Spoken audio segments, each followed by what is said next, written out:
What are you waiting for? Come join the Geek Drums Nation. Whew, that Clark Kent scene is enough to wet your pants, ain't it? Moist. What's up, guys? Welcome to today's video. In today's video, we will be talking about Superman and Lois, episode 4. I believe the title is called Too Close to Home. I may be wrong, but I'll put it up on the screen after I edit this video. This episode was fantastic.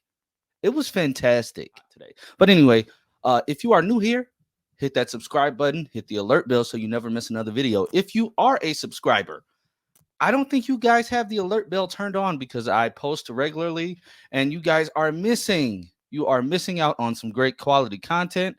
So yeah, join the Geek Drums Nation. If you are, jump on the Geek Drums train already, guys. But this episode. Like I said, I loved it. It had a lot of great moments, but let me just talk about the things that I did not care for that much. And that would only be the Cushing storyline. Now, I get, it has to be there. Lana's a series regular, I guess, but it just seemed to be about the slap, and I understand why. But like I said, within the first few episodes, it felt like Lana's story and Sarah's story, and even Kyle's to a certain extent, was connected to the uh, greater season plot. But this seems to be their own like little pocket filler story. But I am glad that they came to an understanding about the whole slap thing, where that came from. Maybe we're gonna learn more about Lana's mom and what she went through growing up as a kid. Sarah lied to her dad and about everything that happened, about what was said, all of that stuff. I'm glad they sorted that out. Maybe we can finally move past that. There was not any Nat this week, not that I could remember. Um, I like Taylor Buck. I like seeing her on screen. I like seeing Natalie. I didn't know she was gonna have like an episode off this early into the season, but I digress. So let me jump into the stuff that I loved. Seeing Jordan out in the field with his father, helping put out that fire was funny because Jordan accidentally hit him with the ice breath, and Clark just looked down at his shoulder and wiped it off. And that was funny. Clark rushing back because he's basically eavesdropping on Lois, and all she did was drop a glass, but she called him out on that. Rightfully so, she called him out on that. We see Clark basically going around telling the boys, like, don't bother your mother, basically be on eggshells around her because she just had her first round of chemo. She's going to be tired. But again, Lois says, don't have people treating me differently. And I agree with that. You shouldn't be treated differently just because you're sick. That will make a sick person feel very, very, very bad. And I understand that. And I'm glad she called him out on that. Like, he was basically apologizing for a lot of stuff this week. But I understand where she is coming from. I also understand where Clark is coming from. He's just trying to be a good husband. So I liked the Lois and Clark moment. I liked seeing them trying to, chill in and, binge watching, basically Netflix and chilling. But they can't do that because another moment that I liked, seeing John in his element using his smarts. He's studying the tech from those repulsors that the Intergang member used. And he said he recognized it because it was like his tech. So yeah, he put two and two together. Went to go talk to Clark. Excuse me. Clark explained, yeah, we know. We've been investigating it. We also went to go talk to your sister. John is rightfully pissed. Rightfully pissed. But then after that, Clark just can't sit still. Lies to Lois, a little white lie. He goes to talk to John again. John says, hey, I'm going to go talk to her because she could be in danger. I need to know what's going on. So it was good to see that. Basically, when he goes to see his sister, they have a moment, but she says, don't come back because this is too painful. Rightfully so. You're seeing a guy that looks exactly like your dead brother. But my wife noticed it. I noticed it. That creepy van that was just sitting there. I don't know how Bruno knew he was going to come visit, or if Bruno is just watching Dr. Irons, 24/7, just keeping an eye out, making sure nothing weird happens.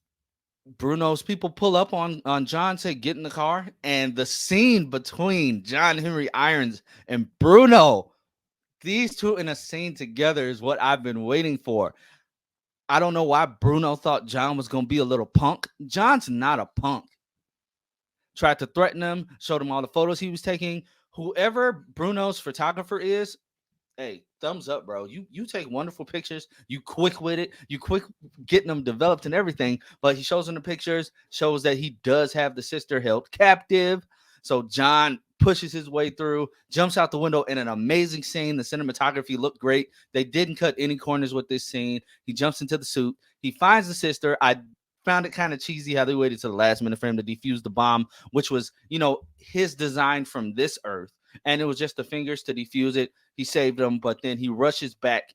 And the way he just flies into Bruno and knocks him in there. Bruno has something on the Irons family, which causes, John to respectively back off because he doesn't want to cause the death of his doppelganger's family in New Orleans. Rightfully so. And this could lead back to Nat. We don't know if Bruno knows about Nat. He might be withholding that information. I wouldn't trust anything Bruno says. And John does not. So yeah, John Henry Irons story. Then we get to the John and the Jordan stuff, mainly the John stuff. Well, while John is going to kill time, John is going to go see Candace. When he goes to see Candace, she's not there. He runs into his dad, Emmett, that dick. I do not like that guy. So they talk. John says, "I know you stole my truck, yada, yada, yada." This leads to Emmett punching John hard as ever in the face. And honestly, that black guy kept getting worse and worse and worse throughout this entire episode. So John comes home, tries to hide it from Lois. Lois ain't falling for that. Lois ain't playing with no fool. So sit John down. They talk.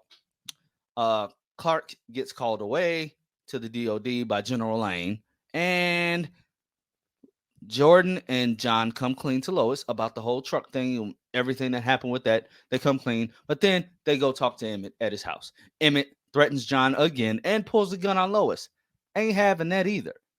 Jordan is ready to jump. Jordan says, "I can handle it," but I'm like, Jordan, you can't just use your powers to beat up everybody you want to. But I respect him. I respect him for wanting to defend his family's honor. So while all of that is going on, Clark has to go to the DOD because General Lane found out how Bruno got his blood. And like I thought and so many other people thought, Bruno got his blood from when he was hospitalized at the DOD and they took vials of his blood. Now, he's upset. He's in the right to be upset about it. I don't know if General Lane knew that they had the blood or not, knew that they still had it. That was unclear to me. If somebody got a clear answer on that, let me know in the comment section. I don't know if he was privy to that or he just found out since he fully took back over. But they go show him the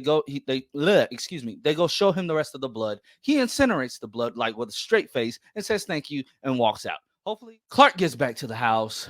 They tell him everything that's going on. He's pissed. He goes to the diner, and man, you saw the scene at the beginning. Clark handled his business, and then I love the acting from Tyler at the end of that, where he's just like, "Sorry for interrupting your dinner." He went back into nerdy Clark mode. He scared the man. He scared the man out of town. Out of town, guys. He scared him out of town. That was hilarious.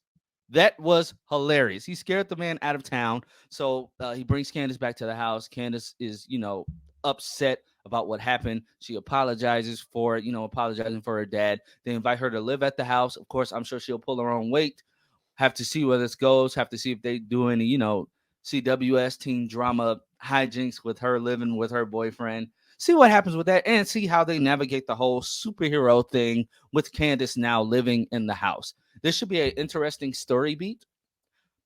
I'd love to see where this goes. So John, Lois, Clark meet up. They plan for Lois to get treatment at Bruno's facility. She enrolls. She puts in the application. Little do they know, Bruno is going to handle her case personally to keep an eye on her. So the story is picking up. I cannot wait to see where this goes. Guys, I give this episode a 10 out of 10. It was a perfect episode to me. It didn't have that many flaws. Like I said, I couldn't care for the Cushing stuff, but I never really care for the Cushing stuff. But guys, this episode was a 10 out of 10. Let me know down below in the comment section what you were rated.